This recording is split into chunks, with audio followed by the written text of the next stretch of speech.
Ljubljana, capital of the young Republic of Slovenia, a city of culture and history, plus elegance and charm, and the home of Alice Burvar and the 2015 Quadruple Play champions, the AMAZE Goldhorns.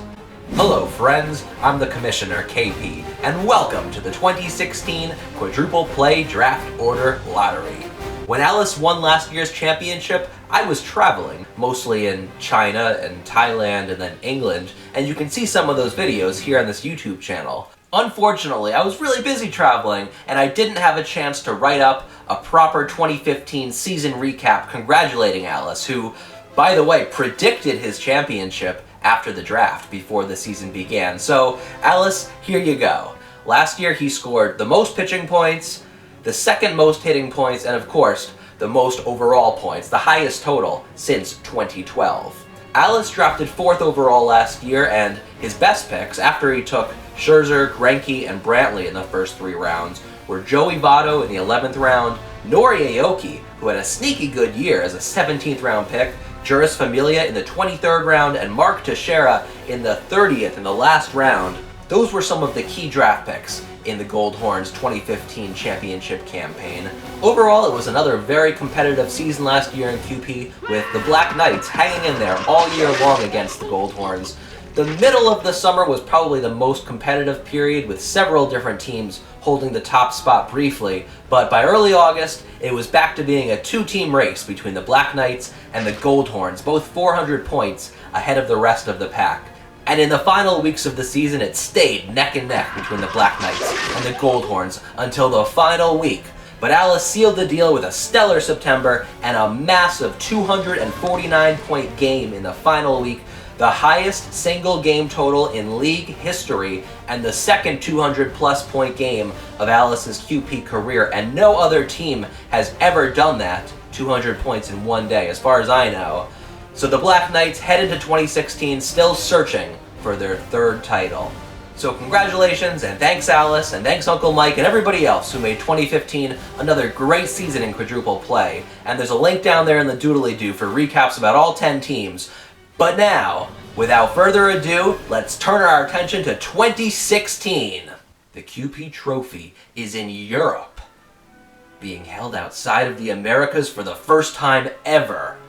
It has been to Canada once before, but never off this continent, so Alice will make his first attempt at defending it, while the other 9 teams will try to reclaim it back from across the Atlantic.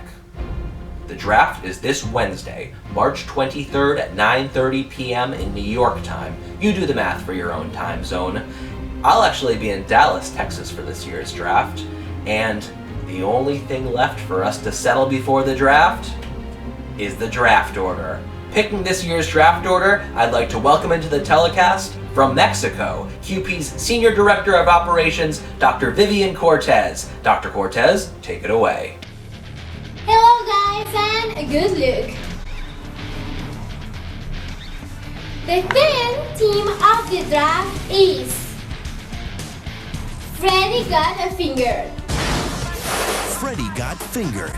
AMAC, he did himself no favors early in last year's draft, picking Robinson Cano 9th and then Yasiel Puig 12th. He did get Josh Donaldson in the 5th round, but he finished in 9th place, and AMAC he'll look to improve this year. Now, if you'll excuse me, I still have some work to do. Daddy, would you like some sausage? Daddy, would you like some sausage? The 9th team of the draft is the Black Knights. Like we say here every year, happy birthday Uncle Mike. The Knights drafted Miguel Cabrera 6th overall last year, then Matt Harvey in the 2nd round, and they were the first team to take a closer in last year's draft in the 3rd round. The Knights came up just short of a 3rd title, as Uncle Mike's Mets won the pennant, but also didn't quite seal the deal. So both the Mets and the Knights enter 2016 searching for a 3rd championship. The 8th team of the draft is Spree Sluggers. Spree Sluggers. Spree is the only active team in QP with 3 first place trophies. He won in 2009, 2011 and 2014, and Spree drafted 9th last year, and he went pitching early with David Price and Chris Sale before, a great pick, Anthony Rizzo in the 3rd round, and Brandon, who's a Mariners fan, finished in 4th place in 2015. He picks 8th this year. The 7th team of the draft is Epic Joe Michi. Brennan, a Diamondbacks fan, took Edwin Encarnacion 3rd overall last year, and then Paul Goldschmidt in the 2nd round. Will Goldschmidt last until 7th overall this year? Will Zach Greinke be there in the 2nd round? Epic, they won the league in 2007, and Brennan's hoping to make it 2 championships in his team's first decade in QP here in 2016. The 6th team of the draft is the Splinter Raptors. Maybe the league's fastest up-and-coming team, the Raptors drafted 8th last year and took Giancarlo Stanton, then Steven Strasburg, and they won a bronze medal in 3rd place. This will be the 4th QP season for DJ Bix, who is a Rockies fan. The 5th team of the draft is the defending champion, the AMAZE Goldhorns. Alright, Alice and the Goldhorns. You know the story with them. They had the 4th overall pick last year and they went pitching early with Scherzer and then Greinke. Will Alice use the same strategy again this year? We'll see. And hey Alice, are you still rooting for the Blue Jays? The 4th team of the draft is Wrecking Crew. I came in like a wrecking ball. Joe, an original QP owner and a Yankees fan like me, nearly won QP in 2013, but came up just short, so he enters his 16th year of quadruple play baseball looking to win a first title for the Crew. Joe drafted 7th last year and went offense early, taking McCutchen and then Jose Abreu. He finished in 8th place. The 3rd team of the draft is The Voice. The Voice, I'd say, is the most mysterious team in QP. Are they in Canada? Are they in the US? Is it Johnny or is it Evan who's running the franchise? Whoever it is, they usually draft lots of pitching early, and last year they drafted 5th, and they took King Felix and then Madison Bumgarner. The Voice sat out in 2013, so this will be their 6th QP season, and they're always dangerous. The 2nd team of the draft is Kevin 8OK team. Kevin and AMAC both entered QP at the same time in 2014, so they're the 2 newest owners. But Kevin separated himself from AMAC a bit last year, holding the top spot at a few points during the season and finishing in 5th place. Drafting 1st overall last year, Kevin took Mike Trout, and he draws the number 2 overall pick this year.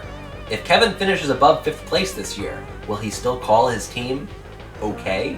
And the 1st team of the draft is Untitled Chapter. Alright, well, as you guys know, that's my team. I drafted 10th last year and I took Jose Bautista 10, which worked out great. And then I blew it at 11 with Johnny Cueto, and I did a terrible job last year from start to finish. It was my first time competing from outside the USA, and Alice, I don't know how you do it so well. It is not easy, and it was my worst season ever. But this year, no excuses, especially with the number 1 overall pick, so time to right this ship. And like the Black Knights, I'll be looking for my 3rd QP championship, and for anybody out there who's thinking conspiracy theory with me getting the number 1 overall pick this year, hey, in 16 years of QP, this is the first time I've ever drawn the number 1 overall pick, so I was due. So, thank you Dr. V, and again, here's the 2016 QP draft order. 10, Freddy Got Fingered. 9, the Black Knights. 8, Spree's Sluggers. 7, Epic of Gilgamesh. 6, the Splinter Raptors. 5, the defending champs, the AMAZE Goldhorns. 4, the Wrecking Crew. 3, the Voice. 2, Kevin 8's OK Team. And picking first, it'll be me, COTC. Now before we end this video, I'd like to propose a new rule for 2016. Hear me out really quick, and I think it's something that at least Epic will like. So in 2015 there were no trades in quadruple play. It's the first time in League history that's ever happened. No trades, not a single one. And in the past, Epic has thrown out a few ideas to motivate and increase trading, but here's my idea. Whenever two teams make a trade, those two teams get a small bonus. They have the option together to agree on one other team to get demoted down to the number 10 waiver spot. If the two teams making the trade don't want to do this, they don't have to. If the two teams making the trade can't agree on the team, they get no bonus, they don't do anything. But if the two teams do agree on the team to demote, then they get to stick it to a team together. So let me know what you think. I'm curious to hear if you guys like this idea. I think it can motivate some trades. You know, there's going to be some exciting prospects coming up later this summer, and when that happens, it'll be interesting to see. Will teams cobble together small little trades just to manipulate the waiver order? And if that happens, and if one team gets sent to the back of the bus, will they seek out revenge against the teams that did it to them? So that's the proposal. So let me know what you think, and please vote. There's a link down there in the doodly-doo, so please vote, and please vote fast, because this is for 2016. So there you have it. This has been your Commissioner, KP, signing off until this Wednesday, March 23rd, at 9:30 New York time, my favorite day of the year, the QP Draft. See you there.